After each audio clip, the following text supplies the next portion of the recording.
Good morning. It is so good to be here with you all. That was our South Valley Choir that you just heard from, directed by Barbara Allen, who is stepping in. Welcome this morning. Well, she's John's mother. Yes, John's mother. Thank you.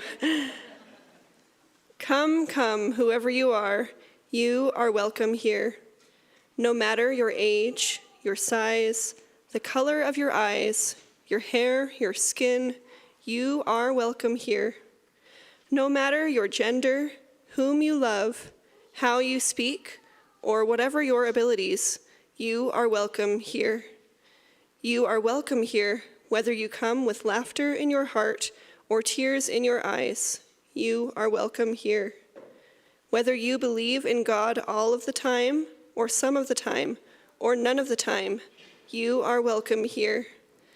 This is a community of open minds, loving hearts, and willing hands. You are welcome here at South Valley Unitarian Universalist Society. Good morning again. My name is Ash Rowan. My pronouns are they, them, and he, him. Welcome to all who are gathered here with us in person in the sanctuary, as well as those who are at home watching on Zoom. Our worship team today is myself, then Reverend Laura Young. Our Time for All Ages is also being led by Reverend Laura Young. Again, you heard from our South Valley Choir. Then our sound and streaming leads are Maureen Davies and Stephen Carter, and our board greeter is Sophia Haas-Tingy. As we are still navigating this time of pandemic, let us do so gently and with compassion for all who are gathered here. Masks are optional but encouraged at this time. Please be thoughtful in approaching others for greetings. We are all in different places with our comfort levels and contexts, so it is best to ask before you shake hands or give hugs or approaching others for greetings. We do invite you to sing as you wish during today's service. We would like to extend an especially warm welcome to anyone who's here with us for the first time. We're really excited that you found us, and we're glad that you're here with us today. If you'd like to get to know us more, we encourage you to fill out the connection card, which is in your virtual order of service, or visit our welcome table at the back following worship today. If you missed the QR code at the front, you can also find it inside the hardback hymnals. Please join us also after the service for coffee, tea, and a snack downstairs in our social hall. We have a religious exploration program for children and youth that meets weekly on Sundays during worship, and our director, Rob Carlson, is happy to answer any questions that you may have after worship. When you arrived, not this part. There is a lot happening here at South Valley, and the Happenings Weekly newsletter is your best way to stay up to date. Be sure to subscribe there if you haven't already via the link in the virtual order of service. Then we do have a couple brief announcements to share. So our annual meeting is Sunday, May 15th, the Congregational Meeting, and that will be here at 12:15 p.m. on the 15th in the sanctuary. Our annual meeting is a time to hear from our ministry and leadership teams about their work, to honor volunteers, and conduct the business of our organization by electing new members to our leadership committees and voting on our budget for the coming fiscal year. All are welcome to attend, but only members may vote in the elections. Join the community of welcome and affirming congregations for the annual Interfaith Pride Service on Thursday, June 2nd at First Baptist Church at 7 p.m. This is a wonderful opportunity to celebrate alongside our interfaith partners in the ongoing work to lift up queer voices across our faith traditions. Save the date for the return of our annual church picnic. Woohoo! Sunday, June 12th at Murray Park. Worship will be at 10:30 a.m. with activities for everyone following the worship service. So bring a picnic lunch. There will be drinks and dessert provided there. And there is a rumor that Rob and Reverend Laura will be in a dunk tank. So come check that out. Let's take a moment now to fully arrive and welcome one another with joy. So just, if you feel inclined, stand and speak with your neighbors, those around you, for a couple minutes, and then when you hear the music, we'll launch into our hymn.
while we light our chalice.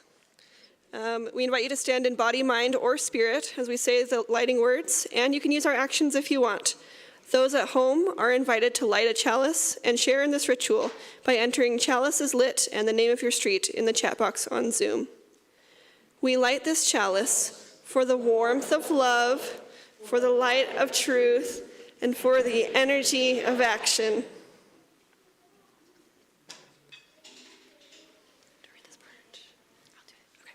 You may be seated.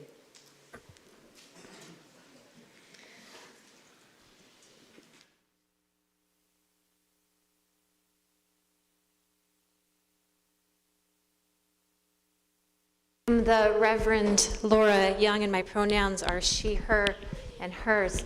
It is good to be together, and I'm glad that you were willing to come inside on such a beautiful spring morning here in Utah. As we gather this morning, let us do so thoughtfully, for we gather on the ancestral and current homelands of the Shoshone, Paiute, Goshute, and Ute tribes. As Unitarian Universalists, we acknowledge the complex and violent history that resulted in the stealing of these lands and the cultural and physical genocide perpetuated against its peoples at the hands and policies of white colonial settlers. And we commit ourselves to undoing these harms. And we seek to authentically and with honesty engage in the necessary work that will produce justice for the disenfranchised and that promotes healing for the whole of the earth and all its peoples. As we gather on this annual day dedicated to motherhood, let us just be sensitive and gentle with one another, for everyone enters into this holiday with probably a mixed set of experiences. Let us be gentle. I call the words forth as we settle and gentle, and remind ourselves with the words of Nancy Rose Meeker, who writes, "Strength comes from seeing, the eye that fiercely holds the mark so arrow surely follows. Do not be deterred, and when you have the need, only call, and I am there. Oh, my sisters," and I would say siblings and brothers and friends, "come. There is pleasure in leafy glen, in sinew to race with the wind. Come, we gather now on sacred ground, and bonding, link the earth around to free the spirit, heal the wound. A humanity of wind and moon. Let us be together gently and lovingly, holding that space for every heart that is here today." And now I would like to invite those who are young or young at heart to come forward and sit on the floor with me for a story.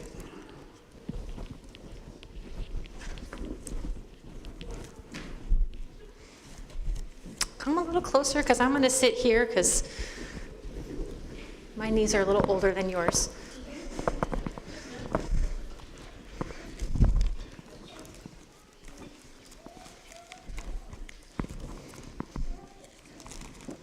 Oh my goodness. Where is my story? Here it is. All right. So how many people gathered here today have hands? Everyone has hands? Well, some people don't have hands, right? Some people have, but some people don't have any hands or anything. Oh, they have like legs. Maybe some people just have feet. Yeah, so that means they have to get like robot arms or something. I would pay a lot of money for robot arms if I needed them, right? How many people here have a heart inside their body? Everyone has a heart, right? You're an alien? Well, maybe you have an alien heart. And how many of you have something in between your ears called a brain, right? Where did those things come from? The way Did they come to you by anything that you did to earn them? No, you were born with them, right? You were born with them. And some of who you are is from your parents, right? Like your mom and your dad and your grandparents. And some of it is just you, right? And so part of moving through childhood and adulthood is coming to understand what is uniquely you and what you're called to be in the world. And so I have a story for you about a woman who lived a really long time ago, like the 1830s. Like so long ago. Like I can't even believe it, right? And her name was, that long. it's not that long. It's like a, There was 1 year old now. The ones. that's true. That would be like several millennia ago. Yeah. Right, that's a longer time. So this woman's name was Olympia Brown. You do. When Olympia Brown was little, girls were not supposed to do things like whistle. And girls were not supposed to climb trees or run fast or catch frogs. But guess what? Olympia did. She did all those things and more. And her mom and her dad said, you can do whatever a boy can do. And Olympia knew it was true. She climbed trees and she ran fast and she caught frogs. And when she was in school, she answered her teacher's questions loud and clear.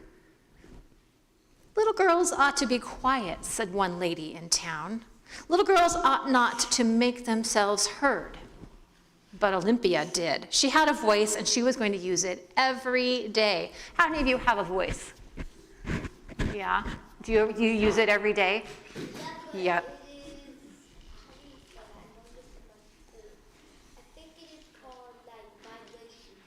Yes, there's a technical definition for how our voices work. We have to have vibrations and air. Yes. You have a voice? Yes, it's good. So when Olympia Brown grew a little bit older and she was a teenager, young women weren't supposed to go to college. Young women were supposed to go home, and they weren't supposed to learn complicated things, but Olympia did. She left home and she went to Antioch College, and she studied and learned all kinds of really complicated things. Young women ought not to be in college, said one of her professors, but since they are here, they must read their reports. Young women ought not to give speeches from memory like men. But Olympia did. When it was her turn to present a report, she rolled the papers in her hand and said each and every word loud and clear. She's clearly a better orator than I am because I still need notes. Olympia had a voice. And when Olympia Brown was in college, women weren't supposed to wear pants. That's not fair, because pants are so comfortable. Yeah, jeans are comfortable too. Women weren't supposed to wear anything except very long dresses that came all the way down to their toes. But Olympia did. She wore dresses that came down only past her knees, and under them she dared to wear pants called bloomers. Women ought not to show their ankles in public, exclaimed some of the men nearby, and women certainly ought not to wear pants. But as you know, Olympia did. She wore her bloomers every day. And when Olympia was finished with college, women were not supposed to be ministers. Women never stood up in front of a congregation and talked about God. But Olympia did. She did all those things and more. She graduated from the theological school, Lawrence University, in 1863, and she was ordained as a Universalist minister by that church, and she became the Reverend Olympia Brown. Is she still alive? No, because she was busy in the 1830s, and that's like 100 and almost 200 years ago now. No, 150 years ago. It's a long time ago. 152, yeah. 1830, 1930. So actually like 172 years, right? I'm not really good at math in the pulpit, but I'm trying. Yeah. All right, so anyway, Olympia's life goes on, and people keep saying that women ought not to take the pulpit and discuss the nature of God, but of course she did. She took to the pulpit every single time for years and years and years. When Olympia Brown was born, women weren't allowed to vote. They weren't allowed to have a say in who was elected president or senator, but Olympia had something to say about that too. She had a lot of things to say about that. And she traveled all over the state of Kansas in a horse and buggy giving speeches to convince people that women deserve the right to vote. She wrote letters, she talked to people in Congress, she marched in parades. She used her voice every single day. And finally, when Olympia Brown was quite old, women were allowed to vote in November of 1920. And Olympia was 85 years old, and she voted for the first time. Olympia always had a voice, and she used it to make sure that she and all the other women in the United States had a vote as well. Well, thank you. That's a good story. Thank you. I think it's a good story, too. So why don't we let you go downstairs and to your activities, and the adults are invited to sing our children out.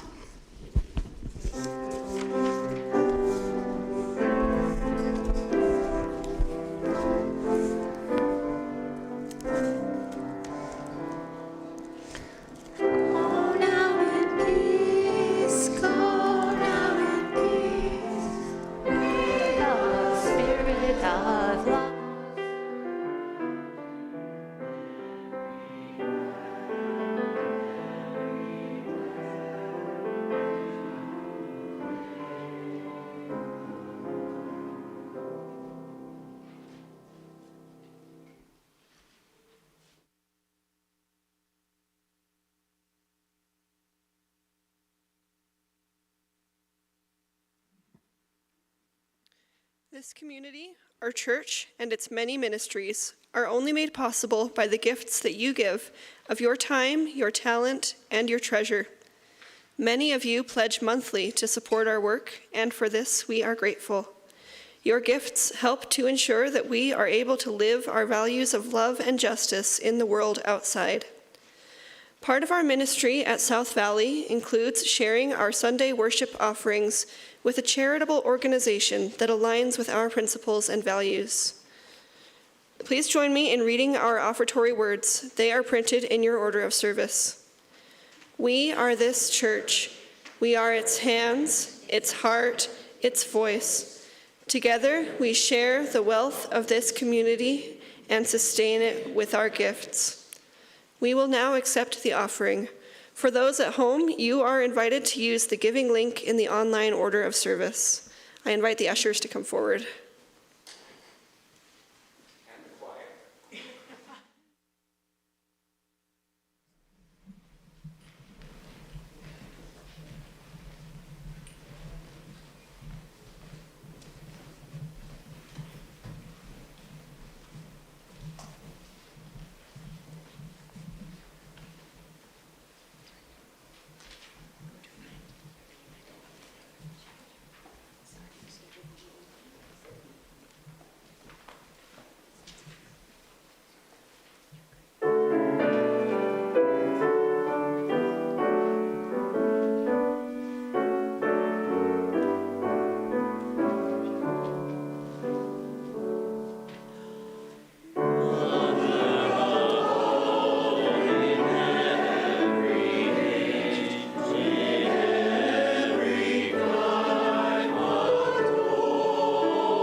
for all that we have received and all we have found the courage to give, may we be truly grateful. May these gifts be a blessing to South Valley. What is our giving partner this month? And to our giving partner, which is someone from social justice, please tell me who the giving partner is this morning. World Kitchen. I'm so sorry. World Central Kitchen, which is providing meals all over the world to people who are in conflict, areas of conflict.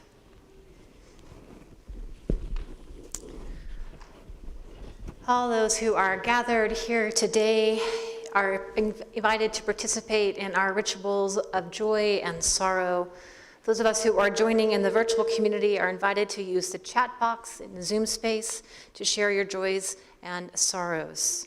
For those who are gathered here in body, you are invited to process up to the small table in the front here and to place a stone in the water. You may place as many stones as you like.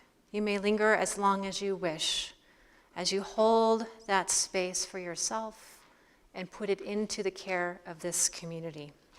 This ritual is practiced in silence, and underneath that silence, please enjoy some music from Rick. As you are ready, please come forward.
For those in our online community, we see you, we hear you, and we're so glad that you're here. We hold your joys and your sorrows in our hearts here in the sanctuary.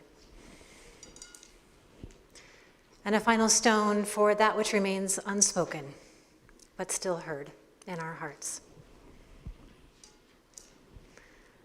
I'd like to invite my readers forward for a special reading for today.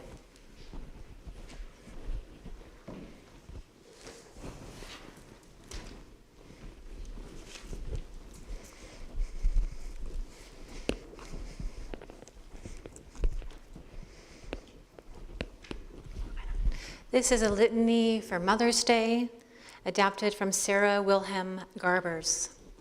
And as you feel so called, if you hear an echo of your own story in this litany, you're invited to stand as you are willing and able in body, mind, or spirit.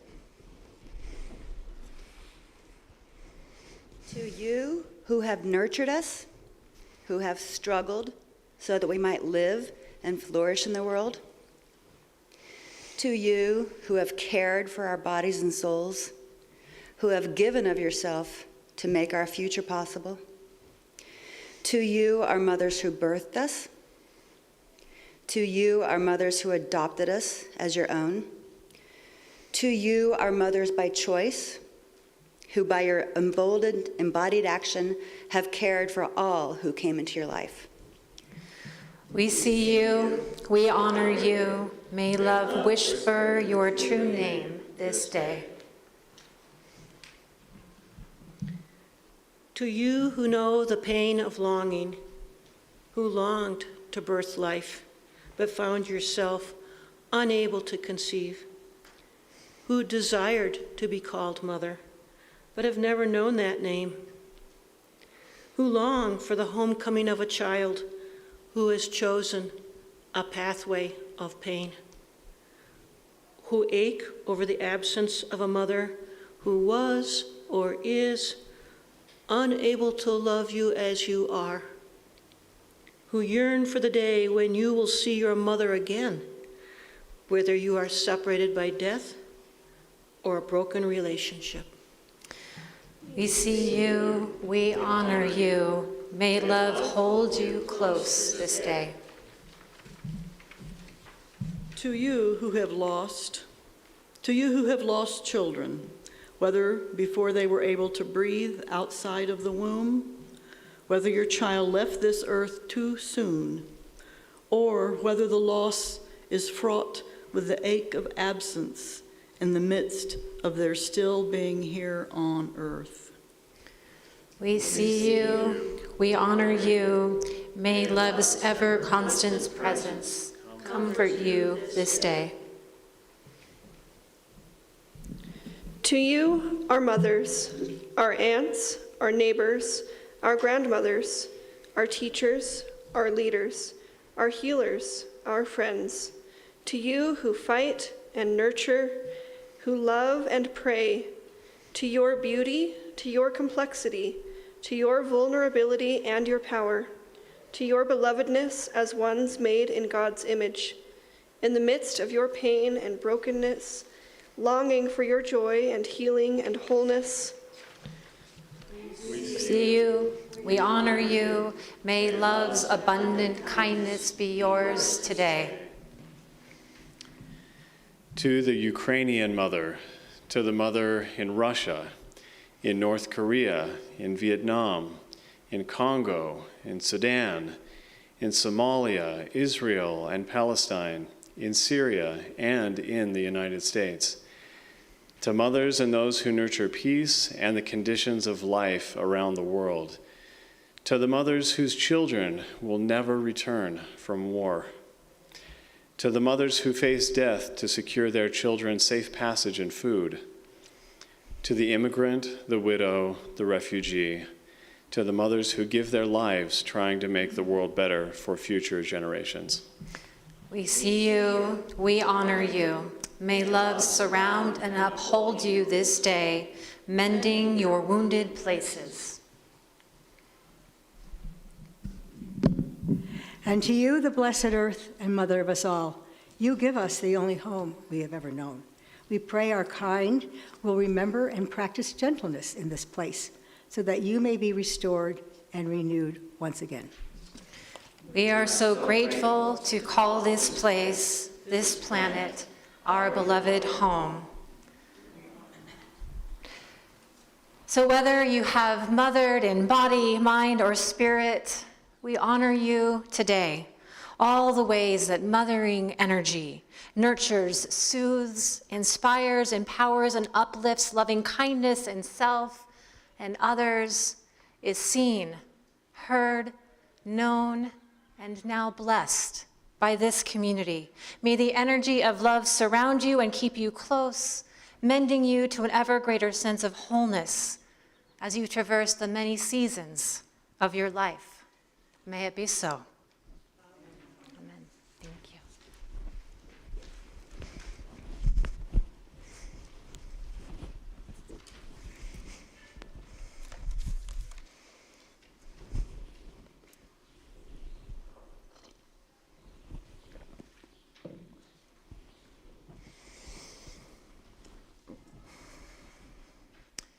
So Mother's Day, as you know, is complicated, and there's no way around it.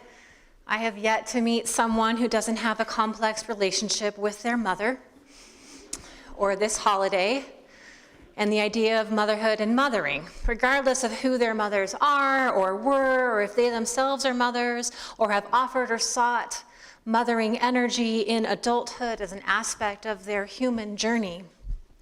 Add this to the hype, thank you Hallmark, that surrounds this day and its radical departure from the first Mother's Day launched by Julia Ward Howe in 1872. And you can quickly find yourself mired in a complex entanglement of longing and acceptance. So I wonder if the better question to ask this morning is not, what are you doing for Mother's Day? But rather, which Mother's Day are you holding space for this year? Some of you are already familiar with the radical roots of Mother's Day, but for those that have yet to hear this story, here's a quick synopsis. So back in 1872, Unitarian peace activist Julia Ward Howe asked for a celebration of a Mother's Day for peace, but she was unsuccessful.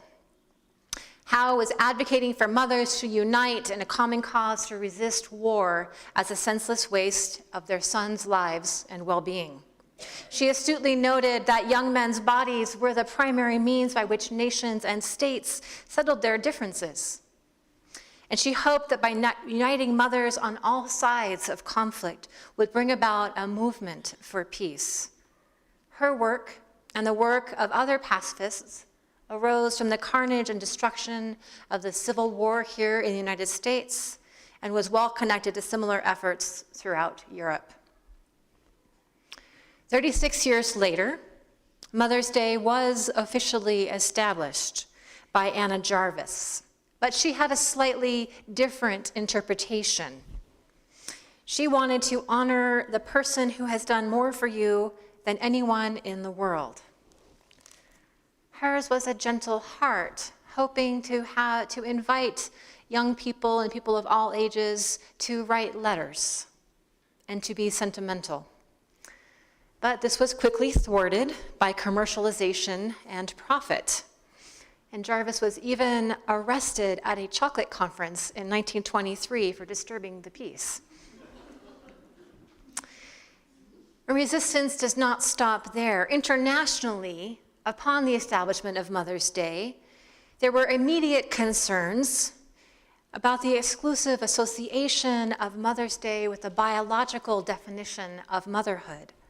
Constance Adelaide Smith instead advocated for Mothering Sunday as an equivalent celebration, one that would include the many, many ways that we find and give mothering to one another. So those are the first truths of Mother's Day. Its advocates were fierce women demanding political and social justice, and its commercialization and emphasis on biology has always been contested. Knowing this history is important because there is a way in which subsequent generations of feminists, educated under the watchful eye of the patriarchy, can feel very alone in their advocacy. The truth is that feminists have always been resisting the marginalization and oppression of female-identified folks. And the patriarchy does not wish for you to know that you are connected in spirit and effort to one another. The drive for profit has quite often been successful in muting the radical roots of this holiday and the political movements that undergird it. But still, we resist, and still we rise. So which Mother's Day are you holding space for this year? As a motherless daughter, I have had to seek out supplemental mothering early energy in my adulthood. I was blessed to be very close to my maternal grandmother, Dorothy, who we affectionately called Grandma Up the Hill, because she and my grandfather had a house that sat at the top of a hill on the outskirts of Sacramento, California. Her birthday would be tomorrow, May 9th, and she loved purple irises. Every spring, I plant purple flowers in remembrance of her. My former mother-in-law is a kind and sensitive person who took me under her wing when I met her son at age 21. She got me through some of those tougher moments in my young adulthood when I was wondering what exactly it could mean to be a woman and a mother. My closest female friends have walked me through the storms of grief that still arrive alongside transitions in life and support me to define my adulthood in resilience and joy. And of course, my own children have taught me what it is to open myself to a love that is beyond understanding. My life is a testament that everyone mothers, regardless of biology, arrival in the timeline, and through difficult transitions. We rise and we resist the interpretation of Mother's Day as singular in origin, unmarked by nuance and complexity, or definable by the size of bouquet delivered. We can hold space for those whose path to biological motherhood was thwarted, those who welcomed children through fostering or adoption into their lives, and those who decided long ago to be child-free by choice, and those who have loved and lost little spirits too soon. We can see and we can hear the stories of children and former children whose connections to mothers are fraught with difficulty, abuse, and harm.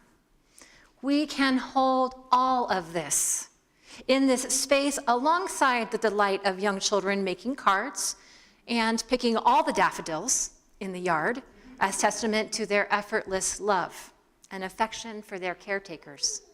There is room here and in our hearts for the all of it. Which Mother's Day are you holding space for this year?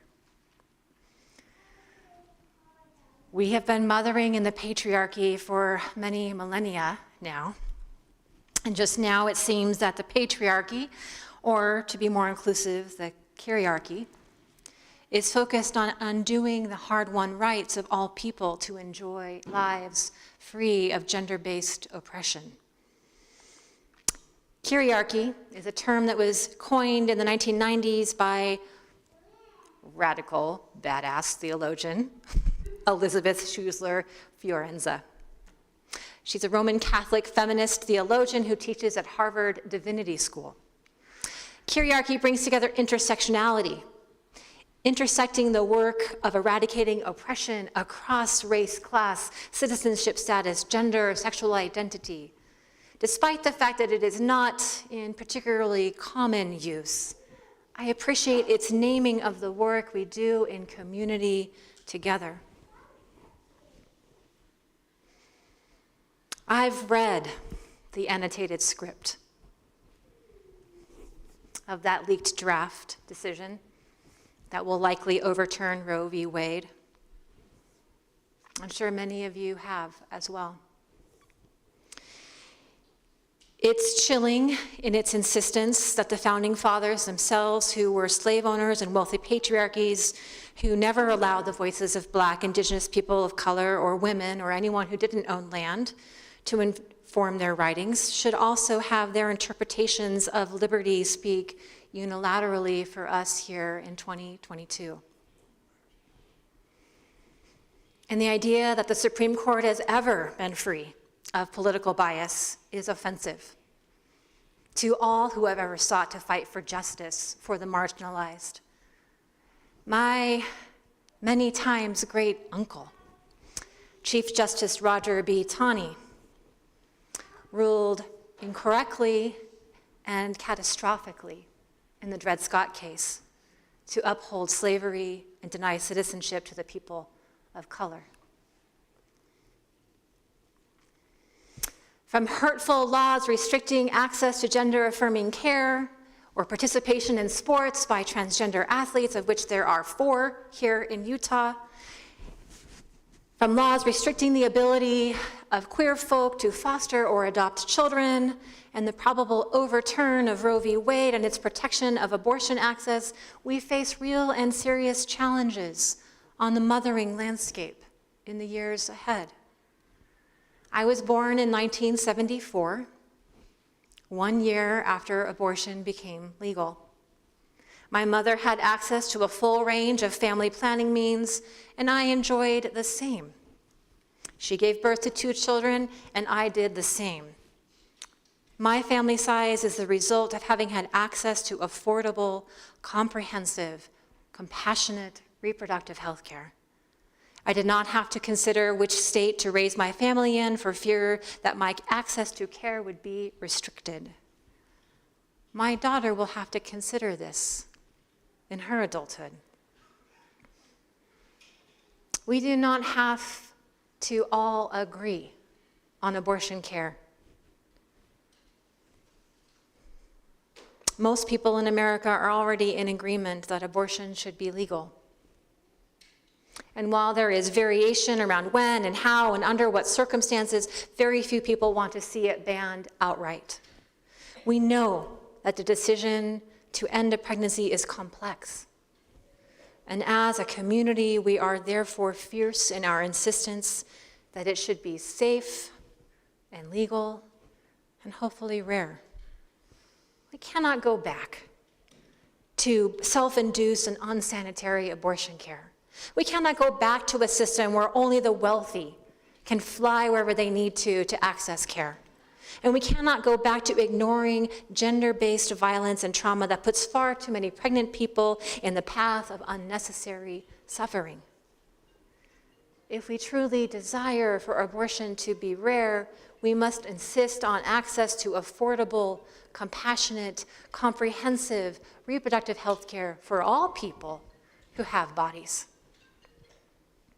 I do not need to convince you that the landscape ahead is uncertain. I do hope to convince you that using your hands, heart, and voice for what matters to you most is the best use of our time. So today, on Mother's Day 2022, I invite you to pause in your conversations with others, and again, instead of asking, "What are you doing for Mother's Day?" and before listing off which children and grandchildren called or sent gifts, ask the person before you, which Mother's Day are you holding space for this year?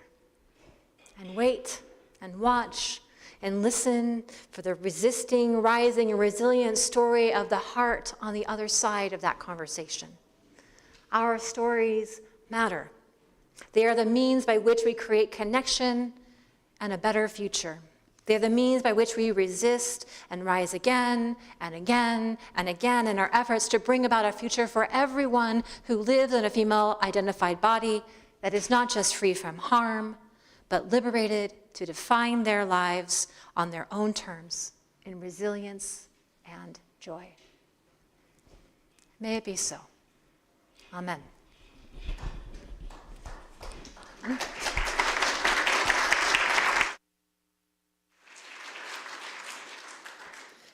Please stand as you are willing in body, mind, or spirit, and join us in our actions as we extinguish our chalice. The words are in your order of service, and you are invited to say them out loud with me. We extinguish this chalice, but not the warmth of love, the light of truth, nor the energy of action. We hold each other in our hearts until we meet again. Please remain standing for our final hymn, number 1054 in the Teal Hymnal. And before we get started, I do just want to personally thank Barbara Allen for stepping in this morning. John is out sick with COVID. He is doing fine. He is doing just fine, but his mom was very gracious to step in for us this morning with the choir.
Standing for the benediction, and if you are comfortable, then you may reach out and hold hands, and if you're not, you're just invited to just put your hand over your heart.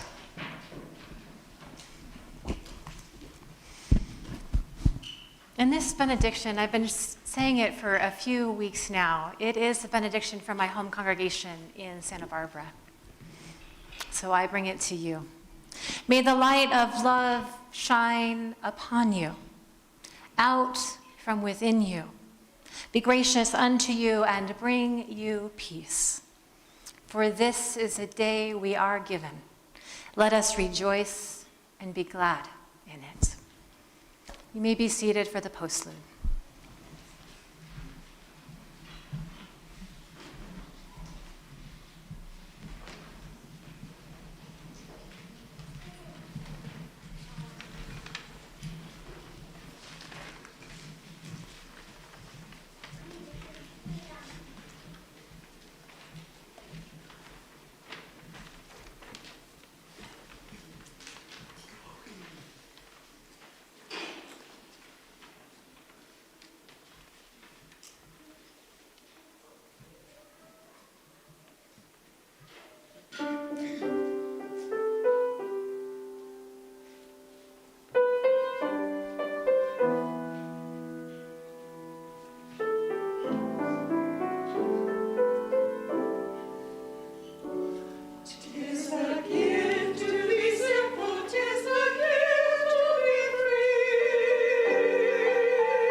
And that's it.